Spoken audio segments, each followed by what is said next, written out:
we are discussing the topic of phase transformation, and we discussed nucleation in particular.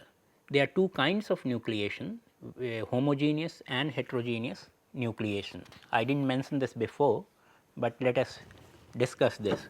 What we have been discussing till now is the like the formation of a solid nucleus inside a liquid. This is an example of homogeneous nucleation.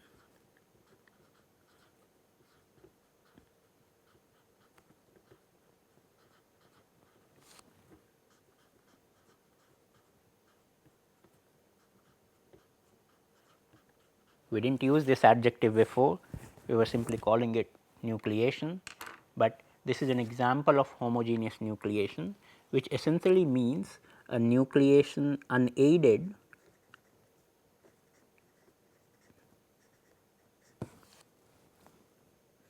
by any surface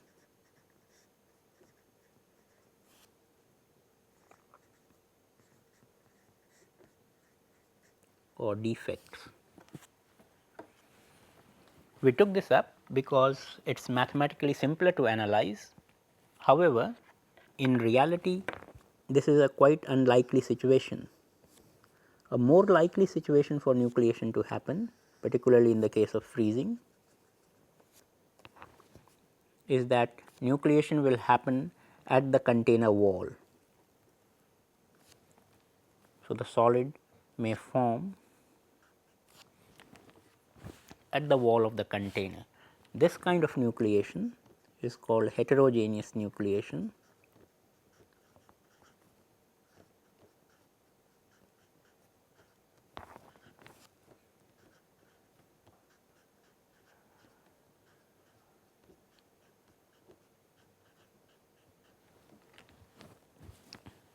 Heterogeneous nucleation. This kind of nucleation is aided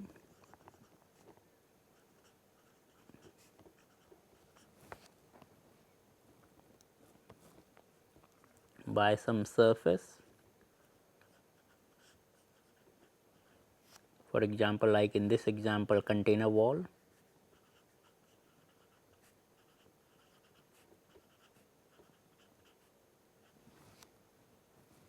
or in case of solids it can be grain boundaries.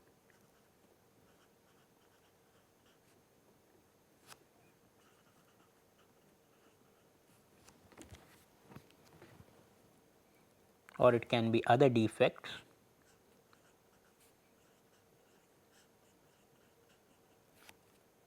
such as dislocations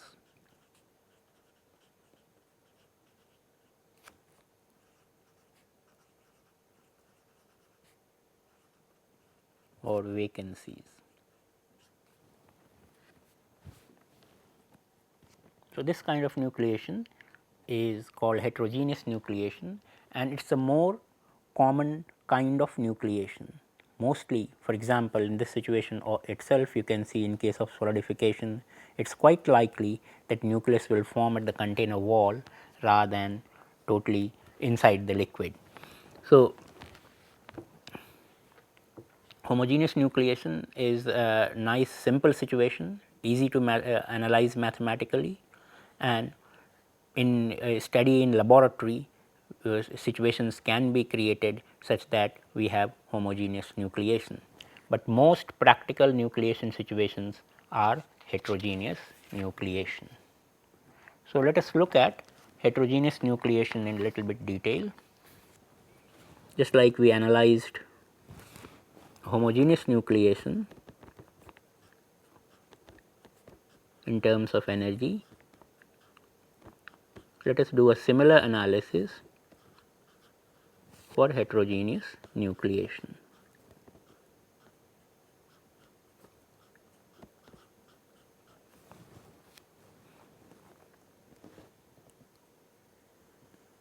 Let me assume some sort of container wall or substrate.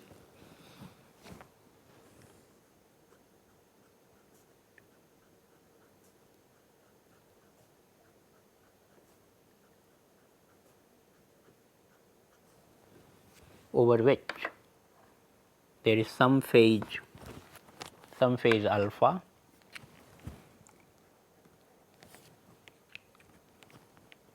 and let me call the substrate itself delta, and in alpha a nucleus of beta forms.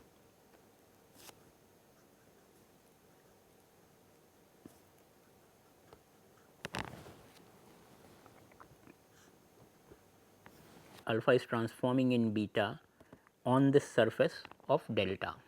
So, that is why it is a heterogeneous nucleation. And in particular, again just like we simplified the geometry of the problem in homogeneous nucleation by considering a spherical nucleus, here again we are simplifying the geometry by considering a spherical cap nucleus. So, essentially we are saying that beta is forming as a spherical cap, so spherical cap of beta in alpha on delta. So, we by spherical cap I mean that the surface, the alpha beta surface is spherical, and I have tried to draw the entire sphere here. So, you can see that this sphere is cut by the surface of delta. So, only a small portion of the sphere, and that is what is spherical cap, is acting as the nucleus. So, the center of the sphere and the radius as r. Now, three kinds of interfaces are involved here, and they are meeting at a junction like this. So, you have for example, the alpha beta interface, and I am showing the surface tensions by these arrows. So, this is gamma, alpha beta, and this is another surface between beta and delta. So, this I write as gamma beta delta, and you have a surface between alpha and delta, which I write as gamma alpha delta. Since these three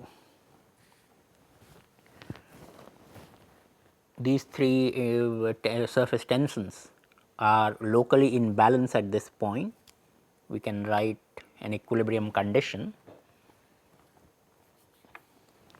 for these surface energies in terms of gamma alpha delta.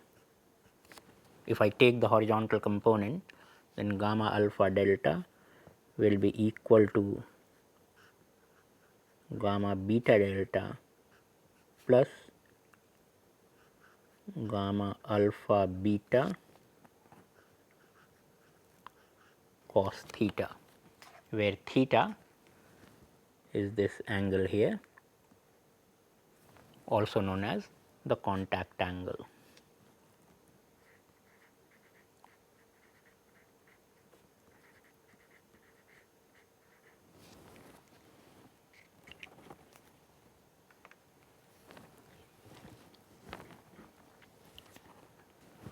Now, to carry on our analysis, we need the volume and surface area of this spherical cap. This can be easily derived using calculus. We do not do that here, we just write the result, but I encourage you to go ahead and try to derive this using calculus. 4 by 3 pi r cube. So, the volume of this nucleus, which I am calling V beta, is 4 by 3 pi r cube, which is the volume of the sphere, times a factor depending on theta. You can see that the way we cut, depending on where we cut, the theta will change, and correspondingly the volume will change. So, S theta will obviously vary from 0 to 1. So, when you derive this, you will get the form of S theta also. Let me write that. So, S theta is 2 minus 3 cos theta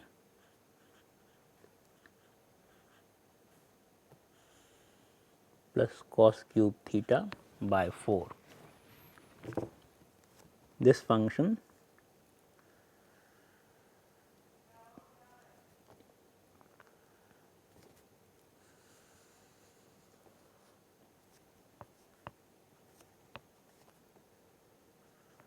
so let us plot S theta. This is 1, this is 0.5 and this is 0, and the contact angle theta varies between 0 to 180 degree.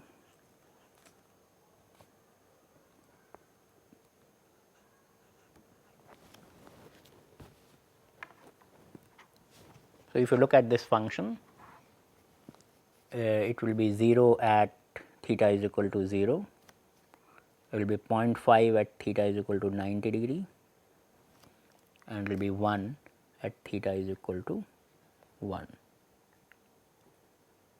at theta is equal to 180 degree. It will be 1 at theta is equal to 180 degree, and in between it takes a sigmoidal shape, something like this.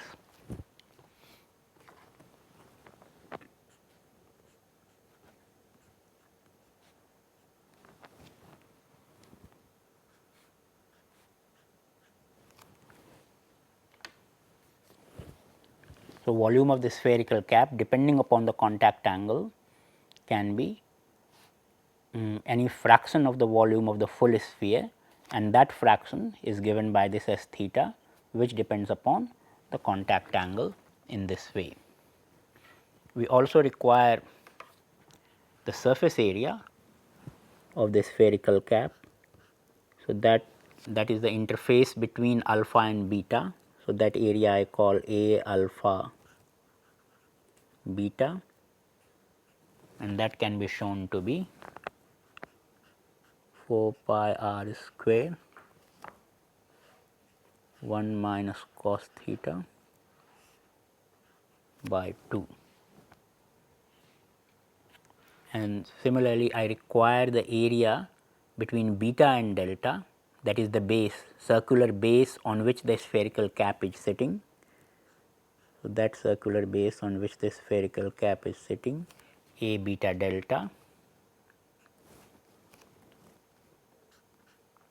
is pi r square 1 minus cos square theta. So, we have all the geometrical parameter, the volume of the spherical cap, the curved surface area of the spherical cap A alpha beta, and the horizontal base, the circular base A beta delta in terms of r and theta, the radius of the spheric sphere and the contact angle theta. So, with this we can take our next step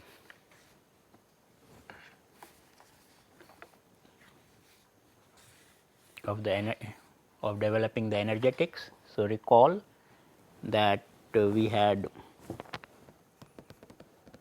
can write the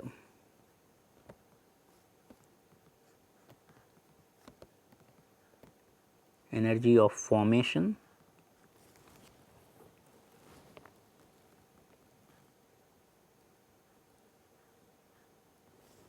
for the heterogeneous nucleation, for the heterogeneous nucleus, that will be volume of the nucleus, which is V beta, times the free energy per unit volume of beta minus the free energy per unit volume of alpha. Again, we are assuming that there is no volume change between beta and alpha. So, the same volume of alpha transformed into beta. So, we generated so much of free energy V beta into G beta, but we lost V beta into G alpha. This is the volume energy term. Then we have surface energy terms, and now there are 3 different kinds of surface energy terms as you saw. So, we have A alpha beta, that is the curved surface of the nucleus, that is this surface A alpha beta, times surface energy per unit area of alpha beta surface. So, A alpha beta, gamma alpha beta. We also formed the base of the nucleus, which is A beta delta, gamma beta delta. But then when we created this surface, recall that when we created this beta delta surface due to nucleation, before nucleation this same surface was alpha delta, because alpha was filling this entire space.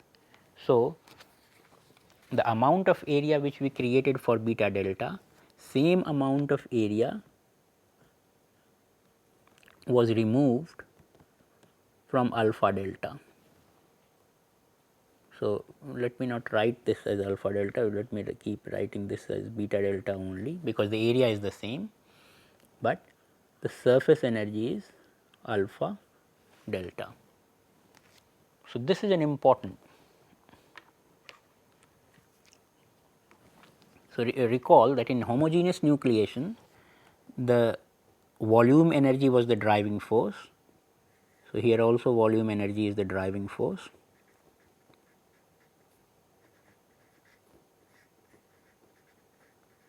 And there the surface energy was barrier to nucleation.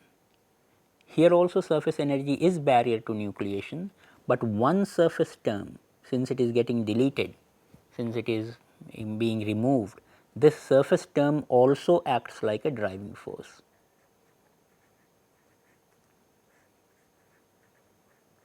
So, there is an additional driving force in terms of surface energy, because nucleation is happening on a surface. So, that particular part of the surface is getting removed from the system.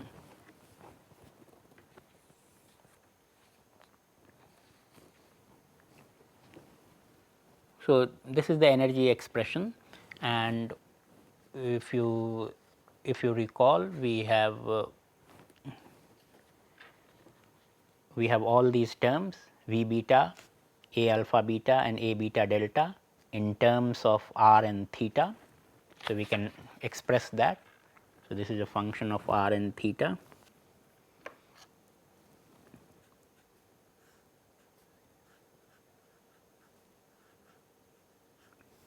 And we can again think of the variation of delta Gf as a function of r. So, we will find that this variation again is somewhat similar to the homogeneous nucleation, and we can get the critical nucleus size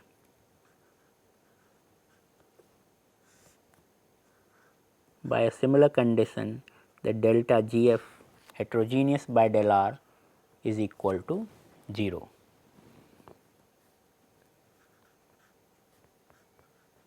At r is equal to r star.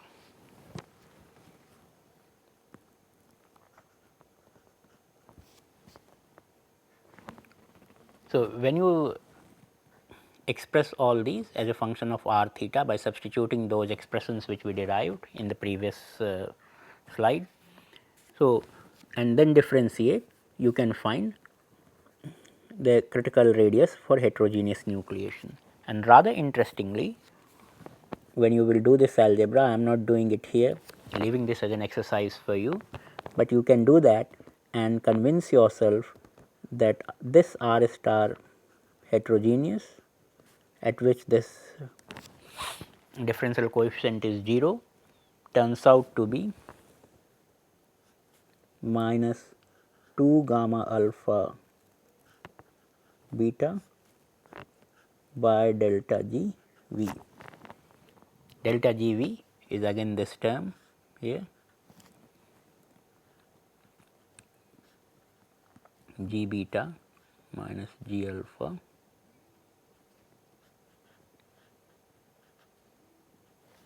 is delta G V. Change in volumetric free energy, change in free energy per unit volume when the transformation happens from alpha to beta. So, final minus initial, that is delta G V. So, if you look at this expression, you see that this critical radius for heterogeneous nucleation turns out to be exactly the same what we had found for homogeneous nucleation. There we were thinking in terms of solid and liquid. So, that was gamma solid liquid, but in a more general case it will be gamma alpha beta. So, the critical radius for heterogeneous nucleation is exactly the same as critical radius for homogeneous nucleation. However, there is still a difference, because recall that in homogeneous nucleation the entire ball, the entire sphere of radius r was the nucleus, but in this case only a part of the sphere is the nucleus. So, still although the radius appears to be the same, the volume of the two nuclei will not be the same. So, if we look at it in terms of volume, then we find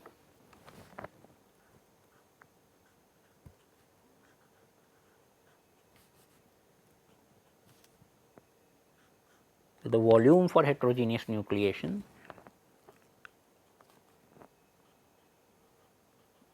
is not equal to volume for homogeneous nucleation. It is different by the same factor S theta which we had derived in the, since obviously since you have derived this expression V beta is 4 by 3 pi r cube S theta, and this was the volume of the entire sphere, and S theta was the factor by which volume of the beta was different from the volume of a sphere. So, that same S theta will be true for the volume of critical nucleus also. So, the volume of critical nucleus will be smaller than for heterogeneous nucleation, will be smaller than volume for the homogeneous nucleation by this factor S theta. And since S theta is always less than 1 except for theta is equal to 180 degree.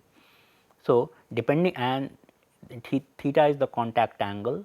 So, smaller is the contact angle, smaller will be the volume of heterogeneous nucleation.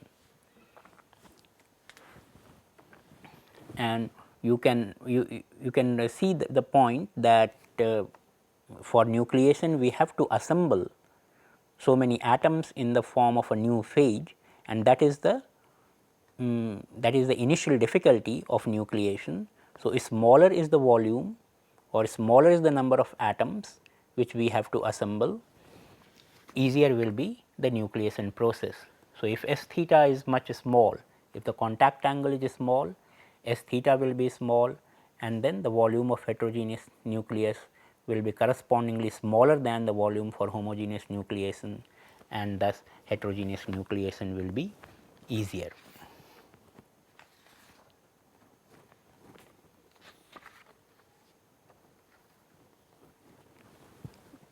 We can try to draw this.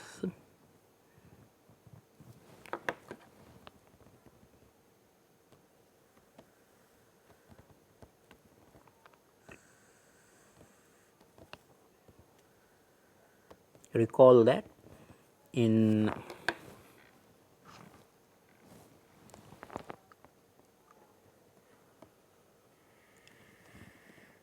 homogeneous nucleation we got a curve of this shape for delta GF. The maximum we can call that as delta GF star, and the radius corresponding to that is r star. Let me call this r star homogeneous. So, this is for homogeneous nucleation.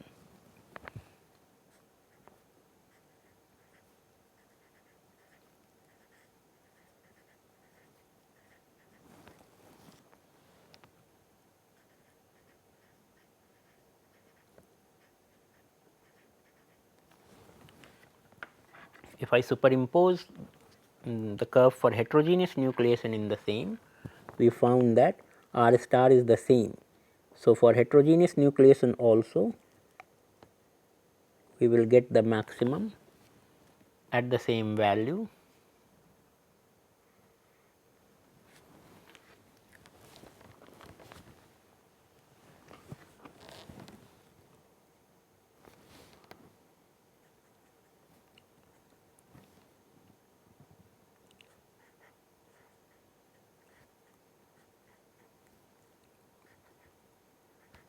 For heterogeneous, this was delta GF star for homogeneous, and as we saw R star was the same. So, this is same as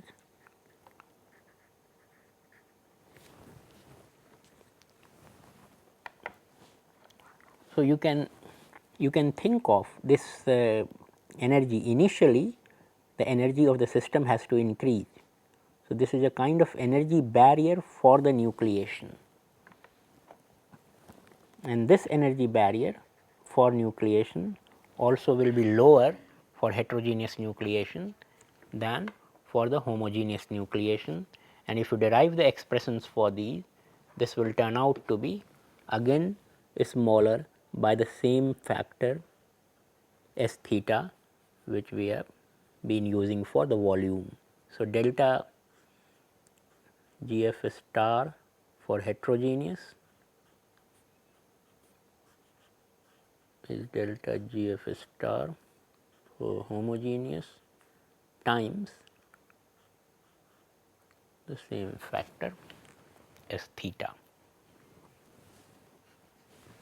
and we have already seen that V star for heterogeneous, V star for homogeneous times S theta. So, smaller is the contact angle, smaller is S theta, and smaller is the volume of heterogeneous nucleus. So, you have to assemble lesser number of atoms to form the heterogeneous nucleus. Similarly, the energy barrier for nucleation, that extra energy which is required for nucleation, is also less for heterogeneous nucleus by the same factor. So, both these facts aid heterogeneous nucleation.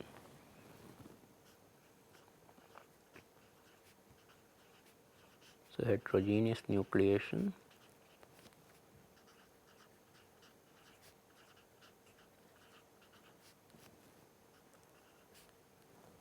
is favored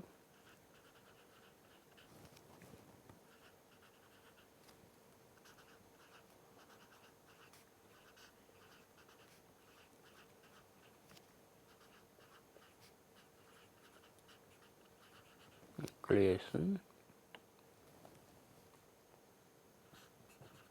for smaller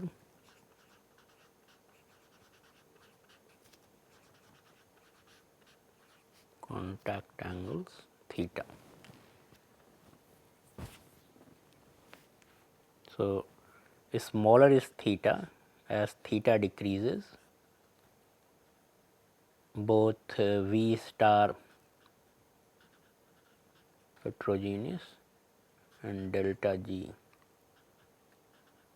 star heterogeneous, both of these decrease.